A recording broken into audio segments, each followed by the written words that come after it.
Bonjour et bienvenue dans ce deuxième épisode de Course épique en direct depuis le Festival des Templiers à Millau. J'ai le plaisir d'y recevoir Lucille Germain, une prometteuse athlète qui a signé une très belle victoire sur la Bofi 50, une course de 48 km dans le cadre du Festival des Templiers. Je profite de ce moment avec Lucille pour également faire le point sur sa saison 2022, une saison qui a été assez nuancée et qui finalement se termine en fanfare pour elle, donc c'est une bonne nouvelle. Nous avons aussi parlé de l'année 2023 et de cette projection sur les prochains mois et les grands rendez-vous qui l'attendent et ses objectifs plus personnels. J'ai passé un très bon moment en compagnie de Lucille, j'espère que ce sera le cas pour vous aussi. Bienvenue dans notre nouvel épisode de Course épique, Bofix 50. Bonne écoute. Est-ce que tu peux parler, Lucille ? Oui, je m'appelle Lucie Germain. Bravo. T'es sûre ? La voix cassée. Ah oui, c'est vrai ? Un peu, ouais. C'est inhabituel ? C'est juste pour mon podcast, t'as décidé de faire ça pour... Comment ? T'as décidé de faire ça juste pour le podcast ? Exactement. Non, c'est post-cours, c'est bon signe, c'est que j'ai bien donné. On est parti ? C'est parti. Je suis très heureux de te recevoir, Lucille, aujourd'hui, dans le cadre du Festival des Templiers. Bienvenue dans Course épique. Merci Guillaume de m'inviter à ce podcast. Je suis très heureuse d'être là. Premier Festival Templier, donc trop cool, trop contente. Pour donner un peu de contexte, là on est sur une terrasse, il y a du soleil. Tu viens de finir la Bofi 50, une course de 48 km pour 2300 mètres de D+. Tu vas nous en parler plus particulièrement aujourd'hui. On est bien ? On est pas mal, ouais. Il fait bon là. C'est calme. Le sentiment du devoir accompli aussi de toi, pour ta part. Je suis cuite et j'aime c'est bien. Bon signe, ouais, c'est ça. J'adore ce moment d'après-course là où ton corps il est fatigué. J'adore cette sensation comme après les entraînements. Encore mieux après les courses. Et l'épuisement, est-ce qu'il est encore meilleur quand on est auréolé d'une victoire ? Forcément. Il est encore meilleur, on le savoure. Je le savoure et je veux le savourer. Lucille, est-ce que tu pourrais te présenter à nos auditeurs qui ne te connaîtraient peut-être pas ? Alors, je m'appelle Lucie Germain, je suis originaire des Vosges. Ça fait quelques années que j'habite en Savoie, en dessous Courchevel. Je suis athlète du team Sidas Matrix depuis 2019, depuis la création du team. Donc, je suis fière. Un des piliers, une des piliers. Exactement, on va dire ça, ouais. Non, et au niveau études, j'ai fini mon master, c'est une bonne Youpi, nouvelle. Ouais. Ouf. Non, depuis cet été, donc c'est un vrai soulagement parce que je faisais un master à l'INSEC, à Chambéry, et je faisais mon alternance chez Fischer Sport, donc dans la promotion des ventes en ski nordique. Ça me prenait beaucoup de temps, parce que les événements, c'est tous les week-ends, donc ça veut dire s'entraîner quand tu as le temps, le matin, assez tôt, pour faire une demi-heure de footing. Donc c'était pas forcément optimal, on va dire, pour le trail. Et donc maintenant, après validation de ce master, j'ai l'ambition... Tu vas prendre un peu de temps ouais, ou tu vas... ouais. Carrément, j'ai l'ambition de devenir vraiment une athlète semi-professionnelle. Forcément, il faudra bien que je travaille quand même cet hiver. Donc je vais enseigner à l'école de ski, en nordique et en biathlon, et en parallèle aussi encadrer les jeunes dans un ski club à Bozelle. D'accord, donc garder le contrôle en tout cas sur le temps que tu auras consacré au trail running. Exactement, ouais. Quand tu dis semi-pro, c'est quoi la nuance avec pro ? Professionnel, c'est-à-dire c'est un peu, je sais pas si je me sens encore légitime pour le dire. En tout cas, professionnel, je me sens pas légitime parce que ça fait quand même 2-3 années que j'ai pas reprouvé. Mais semi-professionnel, c'est-à-dire avoir quand même un job à côté pour m'assurer moi financièrement, avoir un salaire et faire du trail à côté. Et donc, c'est-à-dire pas bosser l'été, et dépendre de mes partenaires, du team. Donc voilà. Professionnel, c'est vraiment, pour moi, c'est un métier. C'est ton métier. Aujourd'hui, donc, tu es sur les Templiers. Tu viens de finir la Bofi 50, je l'ai dit. C'est une course qui était à ton agenda depuis longtemps ? Pas forcément. Je t'avoue qu'il y avait un petit dilemme avec la finale des Golden World Trade Series à Madère. Dans quel jour c'est ça ? Le 26 ? C'est la semaine prochaine, donc c'est à partir de mercredi. C'est 5 formats cette année, donc c'était un format qui me convenait bien parce que plusieurs étapes, j'ai déjà fait la Pyramenta cet été et j'ai trouvé ça trop cool et j'aime bien le fait d'enchaîner plusieurs compétitions. Mais ça fait quelques mois que je suis en train de me reconstruire mentalement et physiquement et je voulais pas tout gâcher, je me sentais pas prête d'y aller. Et donc je me suis dit pourquoi pas aller au Festival des Templiers parce que je suis jamais venue. Donc là, je suis vraiment contente de venir ici, découvrir Millau, je n'étais jamais venue. L'événement, il est trop chouette. Donc voilà. Mais c'était un vrai dilemme et je ne regrette pas mon choix. Comment est-ce que tu planifies tes saisons habituellement ? Est-ce que tu as une vision très claire, très en amont ? Est-ce que ça se construit un peu en fonction de tes résultats, en fonction de tes aspirations, lever le pied parfois quand tu sens que c'est pas le moment, tu es assez libre de tes choix et puis ça se fait de façon au fil des saisons, ou tu fixes déjà tes grands rendez-vous de 2023, tu les as déjà en tête par exemple? La saison, elle se planifie. Déjà, on en parle avec mon coach, donc Simon Gosselin, qui fait partie du team Slas Matrix. On établit les courses avec lui, mais d'abord, c'est vraiment moi ce que j'ai envie de faire. Personne ne m'impose des courses, et j'ai envie de dire heureusement, parce que si tu vas sur une course et que t'as pas envie, et que t'es pas motivé, tu pourras pas réussir. Voilà, c'est pas l'objectif. Donc non, je les planifie en fonction des distances, en fonction des événements, du circuit. Donc l'année dernière, c'était plutôt le circuit des Golden, où il y a quand même les meilleurs du monde. Et c'est le seul circuit qui arrive à réunir les meilleurs athlètes. Faut se le dire quand même. Mais l'année prochaine, je pense que j'ai bien envie d'aller sur du plus long. Des 50, 70 peut-être. Mais en tout cas, j'envisage vraiment d'allonger la distance parce que je pense que ça me plaît. Et d'ailleurs, dans le team, je me compare souvent à Bati Chassagne parce que c'est un exemple et j'ai bien envie d'aller là où il est. Ouais, exactement. Qu'est-ce que tu imaginais de cette course avant d'en prendre le départ? Comment tu l'as visualisé? La Tes Templiers, le parcours te faisait envie? Tu avais des petites craintes? Je crois que le plat, c'est un peu moins ton terrain de jeu favori.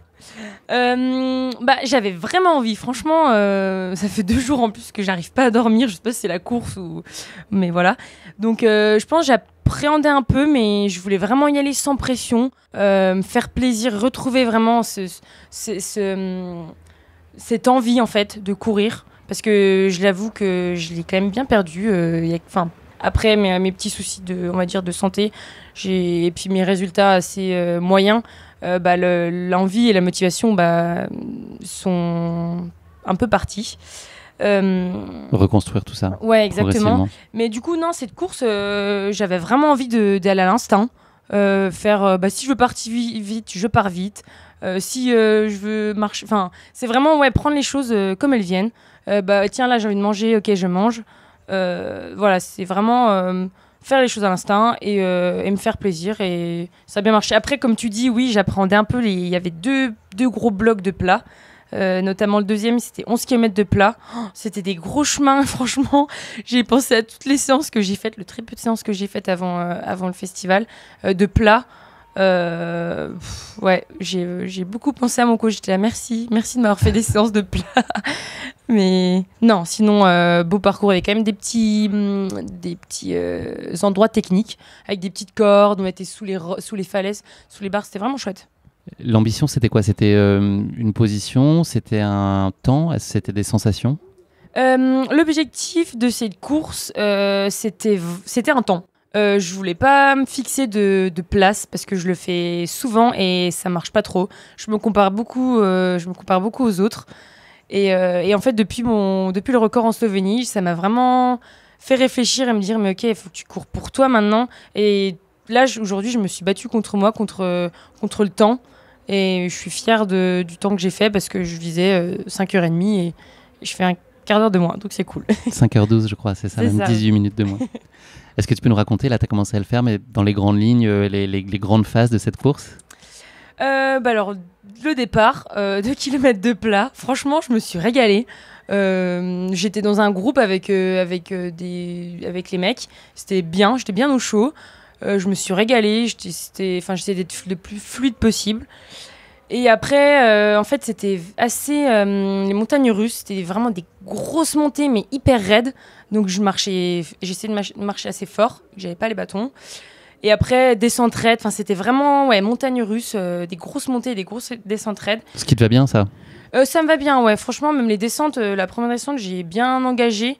J'aurais peut-être pas dû parce que mes cuissots, ils ont peut-être pas aimé dès le début.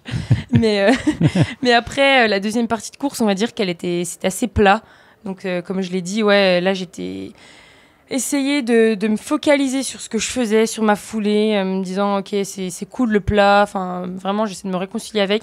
Et vu qu'il y avait quand même 2-3 hommes devant moi, j'essaie vraiment de me mettre derrière et me dire, tu les gardes en ligne de mire et faut pas que tu les faut pas qu'ils te décrochent. Ouais. Exactement. C'était le top 10, top 15, c'est ça pour situer à peu près à ce moment-là la position? Ouais, c'est ça. Au kilomètre 13, je devais être dans le top 15 et ensuite, je ne savais pas du tout, top 10 à l'arrivée. Donc.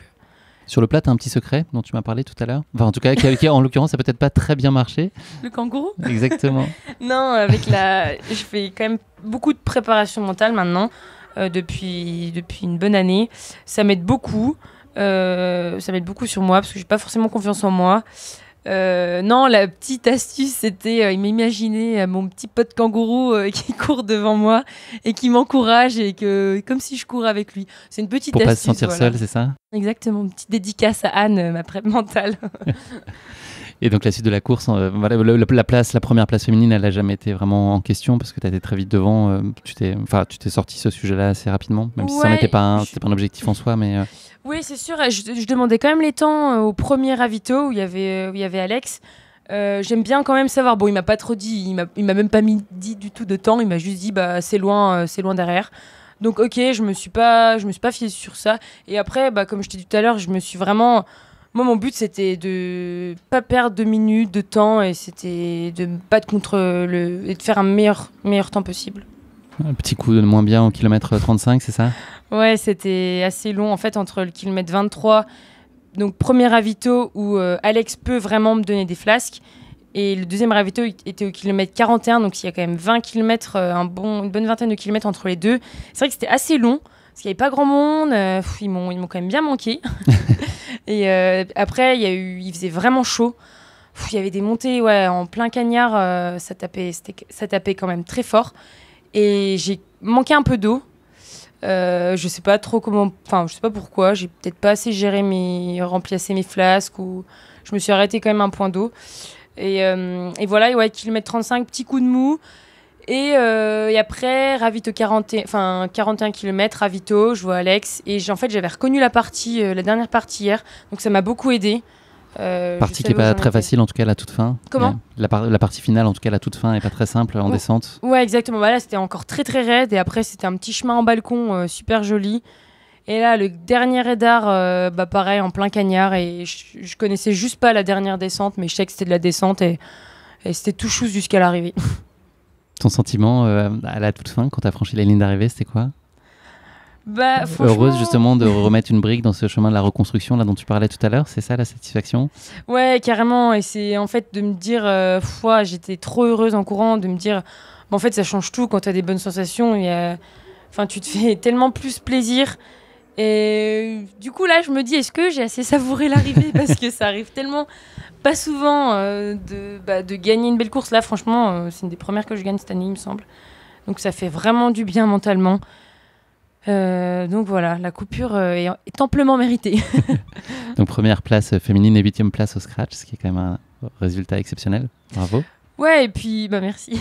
Et au-delà de ça, il y a vraiment le temps où je suis vraiment contente parce que je visais 5h30 et il y a bien 18 minutes, je fais 18 minutes en dessous de ce temps-là, donc je suis quand même assez contente. Je me le dis rarement, mais je suis assez contente aujourd'hui.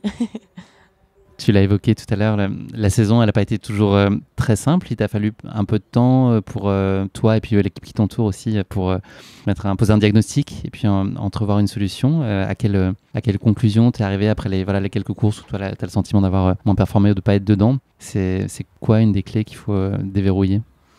En fait, j'ai tellement enchaîné à la fin cet été des échecs sur échecs. Tu vois, pour finir par un DNF à l'ECC, en fait, tu te remets quand même en question. Tu te dis, mais qu'est-ce qui va pas en fait ? Je m'entraîne toute l'année, je me mets cher sur les séances, je m'entraîne. Qu'est-ce qui va pas quoi ? Les entraînements sont bons ? Ou déjà tu pressens qu'en course, il n'y a pas les conditions, déjà les meilleures dispositions avant d'y aller ? En fait, pour être honnête, ça faisait avant la Norvège. Donc il y avait une Golden Trail étape, Series, ouais. Exactement, en Norvège en juillet, je crois. Où tu fais 15 ? Je fais 15, donc j'étais tout de même déçue. Mais en fait, avant de partir en Norvège, c'est là où j'ai eu des sensations. Après, c'était le néant. Donc septembre, on s'est dit, non mais là, faut que... On débranche, je lâche prise, je me laisse un peu du temps. Et ça m'a fait le plus grand bien. Et aussi de pas travailler. Je me rends compte que tu peux tellement optimiser de choses, tu peux faire ta récupération comme il faut, tu peux te poser, tu peux bien manger, ça fait vraiment la différence. Donc là, ce qu'il fallait débloquer, c'était faut enlever toute cette pression, souffler un bon coup, faire ce que t'aimes, te redire mais ok, pourquoi je cours ?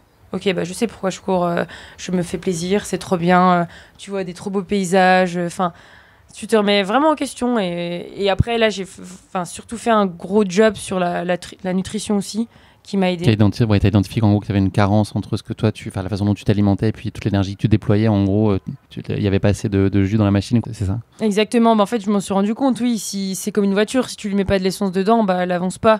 Donc, j'ai fait les démarches pour discuter avec un nutritionniste qui m'a vraiment aidé à augmenter mes apports sur une journée pour avoir plus de calories. Tout simplement augmenter mes apports, en fait. Et là, je continue quand même si ça va mieux. Je peux le dire, ça va beaucoup mieux. Je vais pas... C'est contre nature, là, t'as l'impression de te forcer? Au début, oui, parce que t'as pas forcément faim et il faut que tu rajoutes encore, par exemple, l'après-midi, une collation, ce que je faisais pas forcément. Les entraînements, voilà pourquoi j'arrive pas à manger en course, parce qu'en entraînement, je me force pas à manger. Donc oui, l'objectif, c'était aussi de manger en entraînement, comme ça, si tu arrives à manger en entraînement, logiquement, en course, ça passe. Donc j'ai bien bossé là-dessus aussi, et là, ça a bien marché aujourd'hui, donc... Le fait que ce soit difficile pour toi à gérer, c'est beaucoup toi? Est-ce que c'est aussi un sujet par rapport à l'équipe, cette envie de ne pas les décevoir? Est-ce que ça pèse, ou est-ce que... Je ne doute pas qu'il y ait un environnement très bienveillant pour connaître l'équipe, mais est-ce que toi aussi, c'est une pression que tu te mets pour être à la hauteur pour eux, au-delà d'être pour toi? Je pense pas que, honnêtement, le team ne mette aucune pression. Franchement, on est super bien entourés, et d'ailleurs, c'est grâce à eux qu'on a détecté le déficit énergétique. Sans eux, je le saurais même pas, en fait. Je sais même pas que ça existait. Donc, d'un moment, si tu es bien entouré, tout se passera bien, et moi, je leur fais entièrement confiance. Et non, ils ne mettent pas de pression sur les courses, parce qu'on s'en met déjà assez de la pression. Si nous en rajoute, je pense que ça le ferait pas. Et ils sont hyper compréhensifs sur ce qu'on a envie de faire, sur nos projets. Puis c'est un développement de long terme aussi. Il n'y a pas d'urgence à performer là tout de suite, c'est une construction. Ouais, c'est une vraie construction. Donc non, c'est pour ça qu'aussi je suis encore dans le team avant je sais pas quand ils me verront, mais non, mais tout se passe très bien et je suis hyper heureuse de faire partie encore de ce team. Donc tu surfes quand même là sur des chouettes résultats et des belles sensations. Là, on a parlé de la Bofi 50 aujourd'hui. Tu as fait aussi un FKT sur l'ascension du Triglav, que je ne connais pas, mais qui est en Slovénie. Donc c'est un petit aller-retour de 17 km et 1950 mètres de D+. Il y avait un chrono à battre de 2h52. C'était il y a pas si longtemps que ça. C'était début octobre, je crois, c'est ça? Oui, que je l'ai fait ou... Oui, que tu l'as fait, oui. Ouais. Tu peux nous raconter ce record, puisque tu as fait baisser le chrono de 3 minutes, je crois. C'était un petit projet montagne avec Anthony. Anthony Felbert, qui est un autre coureur du team. Oui, exactement. Franchement, pareil, on a reconnu le parcours. Moi, je n'étais pas montée au sommet. Et c'est des chemins qui sont trop beaux. Tu as une première partie en forêt avec 2-3 replats. Et après, c'est très lunaire. Il n'y a aucun arbre, c'est que du caillou. Et la fin, en fait, pour aller au sommet, c'est vraiment, t'as des câbles et c'est monstre raide. C'est ultra technique. Et là, il restait de la neige. Donc, en fait, t'es sur une arête. Il y a quand même un peu de gaz sur le côté. Bon, moi, j'étais tellement, lors du record, j'étais tellement explosée que j'ai pas eu le temps de voir le vide qu'il y avait à côté de nous. Mais non, c'était franchement une trop belle expérience. Ça me donne vraiment envie de refaire un FKT, pourquoi pas l'année prochaine. Je connaissais pas du tout la Slovénie. C'était quelque chose qui nous attirait. Le Triglav, c'est un sommet emblématique de la Slovénie. Et d'ailleurs, pour les Slovènes, si un Slovène ne gravit pas le Triglav, c'est pas un vrai Slovène. Voilà, pour la petite anecdote. Il perd sa nationalité. Exactement. Et toi, tu l'as gagné. C'est bon. On va demander la carte d'identité. Ouais, donc les off, c'est aussi quelque chose que tu as envie de développer. Il y a l'émulation du dossard, mais les off, ponctuellement, ça peut aussi t'accomplir. Je pense que c'est bien parce que ça peut après un cycle par exemple de vitesse, de plat, après un cycle de boss, je trouve que c'est bien de faire un petit projet en mode off. Je l'avais déjà fait les années d'avant et c'est vrai que je les ai pas refait depuis, mais je trouve que ça valide bien un cycle de travail. Donc c'est donc la fin de saison, on l'a dit, c'est un peu l'heure des bilans aussi par la force des choses. Les choses sur lesquelles tu as le sentiment d'avoir progressé cette année, et puis les choses l'année prochaine, s'il y avait une chose sur laquelle tu avais envie d'avancer et de continuer à te perfectionner, ce serait quoi? On va dire, j'ai vraiment, je pense, progressé du côté, c'est même pas physique, c'est du côté mental, à gérer un peu toute cette pression d'avant-départ. Je pense que j'ai passé un petit cap quand même sur ça. Après, physiquement, c'est dur à dire parce que j'ai tellement eu pas des mauvaises sensations, mais j'étais pas la forme que je voulais. Enfin, c'est dur à dire en fait. J'ai pas vraiment là cette année. J'ai peut-être progressé. Je sais même pas honnêtement à part le côté mentalement. Peut-être en buzz, je pense que j'ai pris de la force quand même, notamment dans les jambes. Mais l'année prochaine, j'ai vraiment envie de bosser encore le plat parce que j'ai envie d'être à l'aise et de pas souffrir. Aujourd'hui, ça allait, mais j'ai encore envie. Je suis loin forcément d'être la meilleure, hein, mais j'ai au moins envie de limiter la casse et me faire plaisir sur le plat.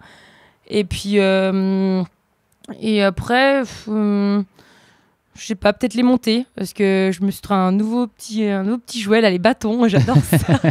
Et du coup, c'est pour ça que ça me donne vraiment envie aussi d'allonger la distance. J'avais les bâtons lors du FKT et j'ai adoré.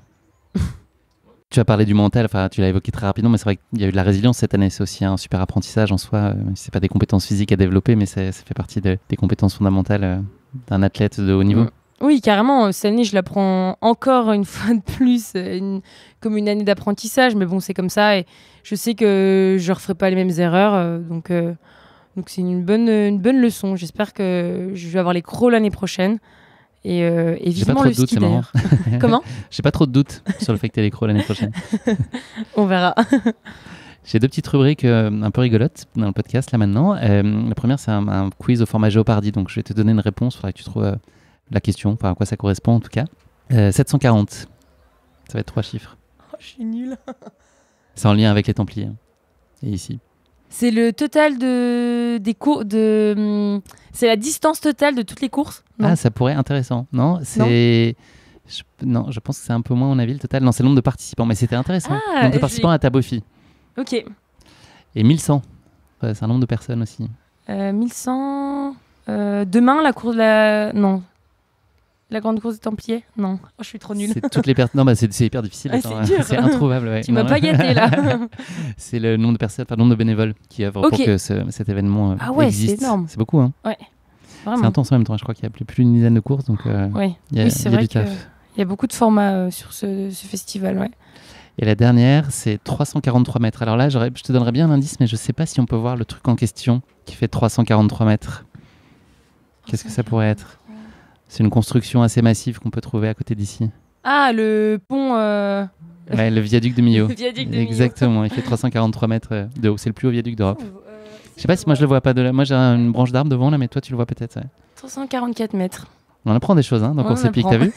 Je vais sortir d'ici cultivé. Maintenant, une petite question un peu plus personnelle que tu vas devoir piocher. Hop, je te laisse choisir ici. Donc, tes camarades que j'ai interviewés aujourd'hui sont tous passés. Donc, j'ai enlevé leurs questions. Donc, voilà. Tu as le droit à un joker si tu es inconfortable avec la question. D'accord. Non, parce que c'est sur toi, donc tu as forcément la réponse, mais elle est peut-être pas très immédiate. Donc, tu peux passer sans scrupule. Si tu arrives à lire mon écriture. Quel est l'accomplissement qui t'apporte le plus de fierté ? Je sais même pas.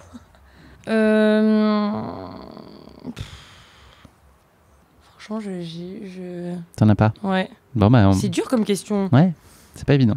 Mais on peut tout à fait passer à une autre. N'hésite pas. Regarde le bonne. Deuxième petit papier que tu avais tiré. Allez, si c'est la bonne. Au pire, je répondrai. Au pire, on t'aura un deuxième joker. Ah, que voulais-tu faire quand tu étais enfant ? Je crois que c'est un peu le basique, c'est que je voulais être coiffeuse, mais alors rien à voir. Ok. Coiffeuse semi-professionnelle. Professionnelle. Coiffeuse professionnelle, ouais. Non, c'était... Après, j'en ai eu plein des métiers, mais premier qui me vient, c'était coiffeuse. Je pense que c'est un peu les métiers, vraiment, quand t'es petit, que t'as envie de faire, mais aucun rapport. Enfin, ça m'attire pas à la coiffure. En tout cas, à cet âge-là, non. Mais voilà. Ton rêve d'enfant est derrière toi. Exactement, très loin même. Est-ce que tu aurais soupçonné d'ailleurs si on t'avait dit il y a une dizaine d'années que tu aurais cette trajectoire-là dans le sport ? C'est ce que tu aurais déjà pu rêver de ça ? Tu as commencé dans le biathlon plus particulièrement. Est-ce que tu aurais été surprise de voir l'évolution peut-être plus vers le trail et puis vers le haut niveau auquel tu es aujourd'hui ? Est-ce que c'est un truc qui te paraissait insoupçonnable ou déjà quand même un rêve d'adolescente ? Non, je pensais pas que j'en arriverais là un jour. Bah ouais, le biathlon, avant le biathlon, j'ai toujours aimé courir, mais j'avais pas trop l'occasion vu que c'était assez carré les entraînements de biathlon. D'ailleurs, ma dernière année, je faisais plus de course à pied que de ski roue, donc je me faisais un peu taper sur les doigts. Mais donc c'est là où je me suis dit, La dernière année où j'ai arrêté, bah ouais, je vais faire ce que je veux, donc je vais courir. Mais c'est vrai que c'est une belle finalité et j'espère que ça va continuer. En tout cas, j'ai bien envie, donc... C'est sûr, ça va continuer. Pour 2023, qu'est-ce qu'on peut te souhaiter ? Ce serait quoi le scénario idéal, au sens très large du terme ? Bah alors le scénario... Une année accomplie, ce serait quoi ? Ouais, ce serait obtenir une sélection en équipe de France pour les mondiaux en Autriche. En Autriche, ça me fait vraiment rêver. C'est un beau pays. Je dis pas que la Thaïlande cette année, enfin, de toute façon, j'ai fait aucun championnat de France, mais l'Autriche, c'est beaucoup plus cohérent, c'est plus près de chez nous. Enfin, ça a l'air trop beau. Donc voilà, si tu peux me souhaiter une petite sélection, je suis pas contre. Il y a des courses qualificatives encore, plus particulièrement, ou c'est sur la performance sur l'ensemble de la saison ? Non, c'est courses qualificatives, il me semble que ça sera en mars, mi-mars. Donc, Ventoux ? Non. Non, Cité de la Pierre. Ok. Donc voilà, format roulant. Tout ce que t'aimes pas. Ouais, ça marche très peu. Je dis pas que j'adore marcher, hein, mais ça va être un parcours qui est ultra exigeant où il faut tout le temps courir. Il n'y a aucun répit. Donc on verra. On t'envoie plein de bonnes ondes. On pensera à toi en mars. C'est l'heure de la douche, de la récup. C'est le meilleur moment, ça, non ? Ouais, ça va faire du bien. Je suis un peu... j'ai les mollets un peu sales. Ça va faire du bien. Merci pour tout, Lucille, et à très bientôt. Et bravo encore, surtout pour ta très belle perf aujourd'hui. Bonne continuation. Merci beaucoup, Guillaume. À bientôt. Merci à tous d'avoir écouté cet épisode. Si vous l'avez écouté jusqu'ici, c'est qu'il vous a probablement plu. Alors n'hésitez pas à le partager autour de vous et également à vous abonner, à noter et à rédiger un avis sur votre plateforme d'écoute favorite. C'est essentiel pour que Course Épique soit mise en avant et puisse ainsi continuer à se développer. Cela ne vous prendra que quelques secondes et ça change beaucoup de choses pour le podcast. Merci encore infiniment pour votre soutien et pour votre fidélité et je vous dis à très bientôt pour une nouvelle Course Épique, évidemment.